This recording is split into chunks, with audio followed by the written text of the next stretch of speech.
کوئی مصیبت ہم پہ آتی ہے، کوئی پریشانی آتی ہے، کوئی تکلیف آتی ہے، پھر وہ ہمیں کیا کرنا چاہیے اس پریشانی کے اندر؟ اکثر و بیشتر تو آج کل یوں ہو گیا ہے کہ ہم جب کوئی پریشانی آتی ہے، کوئی ہمارا بچہ بیمار ہے یا کوئی ہمارا چاہنے والا دنیا سے چلا جائے، تو ہم کیا کرتے ہیں؟ اس وقت اللہ کو یاد کرتے ہیں۔ اس وقت اللہ کو اس وقت یاد کرتے ہیں جب ہمیں ضرورت پڑے خدا کی، جب خدا سے مانگنے کا وقت ہو، تب جا کے ہمیں خدا کی ضرورت پڑتی ہے، تب جا کے ہمیں خدا یاد آتا ہے کہ اللہ سے گڑگڑا کر معافی مانگتے ہیں، دعائیں کرتے ہیں، استغفار کرتے ہیں، مولا میرا بیٹا بیمار ہے، مہربانی فرما، مولا مجھے یہ پریشانی ہے، مہربانی فرما، مولا مجھے یہ مصیبت ہے، پریشانی کرم نوازی فرما دے، اس مصیبت کو ٹال دے۔ حالانکہ یہ دنیا مصیبتوں کا گھر ہے،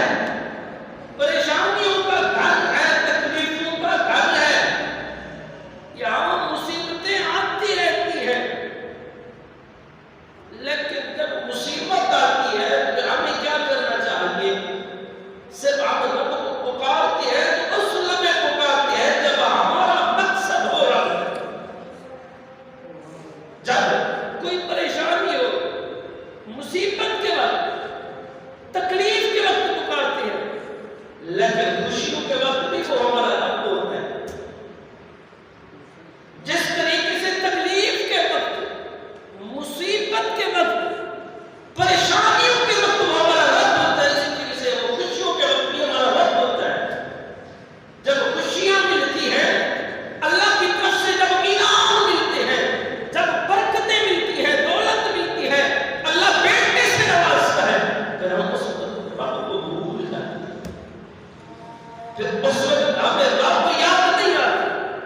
رب صرف اسی وقت یاد آتا ہے جب ہمارا بیٹا بیمار ہوا تو ہم آتے ہیں اللہ کی بارگاہ میں گر گڑا کے دعائیں مانگنے کے لیے، مولا بخش دے، کرم نوازی فرما، میرا بیٹا بیمار ہے،